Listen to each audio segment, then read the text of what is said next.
Il y a des films à Cannes où on a toujours un peu peur parce qu'on voit leur durée ou qu'on connaît leur réalisateur et qu'on n'est pas forcément très familier de leur style. Par exemple, je sais que ça fait des années que j'aime assez peu le travail de Terrence Malick et que depuis Tree of Life, j'ai été un peu blasé par tout ce qu'il a fait de non narratif. Que ce soit La Merveille, que ce soit Night of Cups, que ce soit le récent Song to Song, je suis resté à chaque fois en dehors et je me suis dit putain, à Cannes, je vais me taper 3 heures de Terrence Malick, je suis pas chaud, je suis pas très chaud. Eh bien, sachez que je sors du film et que ce film m'a réconcilié avec Terrence Malick au point que je pense que c'est ma palme d'or et sûrement la meilleure chose que j'ai vue cette année. Générique ? Allez, générique. Bon, par contre, je sors de la séance, vous vous en doutez, j'avais besoin d'en parler maintenant, donc je suis encore dans mon mode prise de notes. Si c'est un peu confus, vous inquiétez pas, il y a une surprise qui arrive dans la vidéo. Est-ce qu'on peut appeler ça une surprise?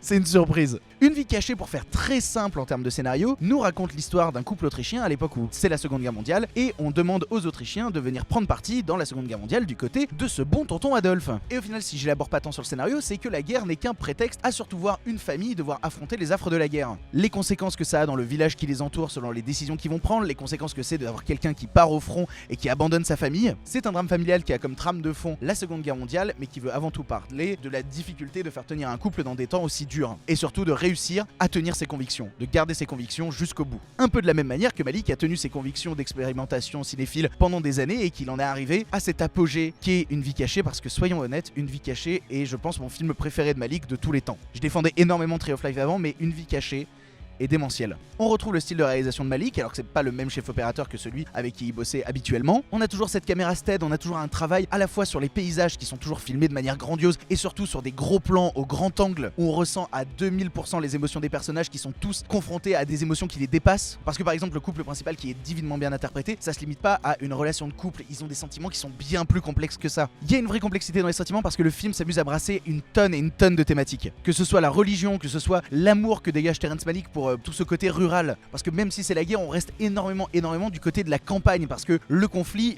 a peu d'intérêt quand à côté on veut parler des gens qui vont devoir y participer contre leur gré. Et pour ramener justement le conflit de la Seconde Guerre mondiale au milieu, il arrive à utiliser très intelligemment des images d'archives qui sont pas insérées comme ça à la va-vite. Dès l'ouverture, il y a des images d'archives, ça te met dans le film, et quand arrive la relation des personnages, tu peux que être emporté dans un tourment de sentiments. Le film dure 3 heures, donc vous imaginez bien qu'il y a énormément de choses dedans, notamment par exemple une utilisation de plans en POV qui reviennent à plusieurs moments du film et qui font vraiment qu'on se sent dépassé par toute l'action qui nous entoure. Et merci Malick d'être revenu justement à un style plus narratif, parce que tout le style et tout ce qu'il a expérimenté depuis des années prend forme et devient plus grand dans une nouvelle forme narrative. Et pour être très bas le plafond soudainement, bordel, c'est beau, c'est magnifique, j'ai pleuré. Voilà, hashtag j'ai pleuré, j'ai pleuré. Par contre, comme je le disais, je suis un déçu de Malick depuis des années, donc je pense que mon avis fait un peu tout frais tout neuf dessus, parce que je viens de passer 10 ans à être déçu de toutes les tentatives qu'il faisait. Vous vous doutez bien que soudainement je me prends ce parpaing dans la gueule, j'ai un peu du mal à mettre mes idées en place. C'est pour ça que j'ai fait appel à quelqu'un pour cette vidéo qui va vous parler un petit peu du film, parce que c'est une personne qui défend Malick depuis des années et qui a vu la concrétisation de tout ce qu'il défend depuis des années. Je vous demande d'accueillir s'il vous plaît monsieur Simon Rio.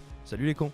Pour ma part, loin de moi l'idée de vous dire que À la Merveille, Night of Cups et Song to Song étaient des films super faciles à aborder, je veux dire c'est très simple. Non, c'était des œuvres expérimentales, c'est pas pour rien qu'il a tourné à un rythme beaucoup plus rapide qu'il n'avait jamais tourné auparavant. C'est parce que Terrence Malick était en train d'expérimenter, en train de faire un long geste de cinéma. Et cette expérimentation, qu'est-ce que c'est? C'est l'arrivée du numérique dans son cinéma, c'est l'arrivée d'une autre forme de découpage, c'est un travail sur le grand angle complètement délirant, on est souvent à la limite du fisheye, c'est le mélange de pellicules, de numérique, d'archives, même d'images d'iPhone d'ailleurs dans Night of Cups. D'autant plus que, comme l'a dit mon prédécesseur, ça n'était pas narratif, ou très peu, et en tout cas jamais linéaire. Là il est revenu non pas en arrière, on va dire il a vraiment mis à jour son cinéma. Il est capable d'aller chercher tout ce qu'il a expérimenté, tout ce qu'il a cherché, pour atteindre un niveau, on va dire, d'évocation qui est très très très impressionnant. C'est-à-dire qu'il arrive notamment à intriquer plusieurs niveaux temporels, plusieurs niveaux de sens, et on sait toujours où on est, on comprend absolument de manière très très fluide comment on suit la psyché des personnages, et comment on suit un déroulé d'événements parfaitement logique, mais il arrive à insuffler là-dedans une poésie et une grâce qui sont assez impressionnants. Et c'est là où moi je trouve que le film atteint vraiment au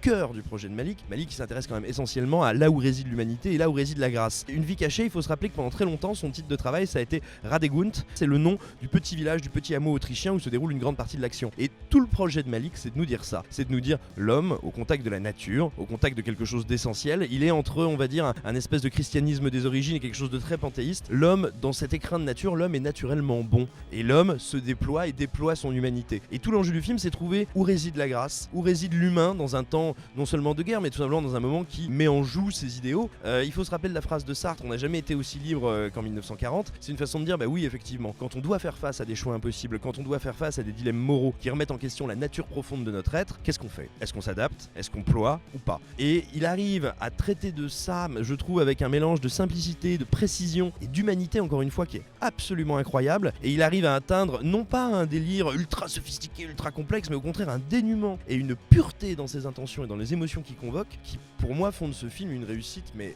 incroyable, spectaculaire. Et il renoue peut-être beaucoup plus que dans ses 3 efforts précédents avec une forme d'émotion absolument viscérale, notamment dans Le Nouveau Monde, que dans Tree of Life, que dans La Ligne Rouge. Il était capable de générer des espèces de bouffées émotionnelles très fortes. Il revient vers ça avec tout ce qu'il a découvert, appris et maîtrisé techniquement et stylistiquement dans ses 3 derniers films. Le mélange de tout ça, c'est vraiment un sommet de cinéma absolument ravageur.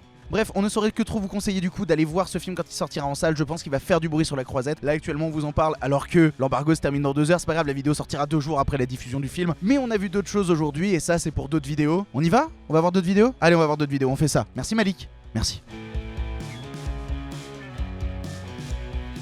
C'est bon, t'es content, t'es apparu dans la vidéo? Voilà, il a dit des bêtises. Non, c'est pas vrai, il est merveilleux.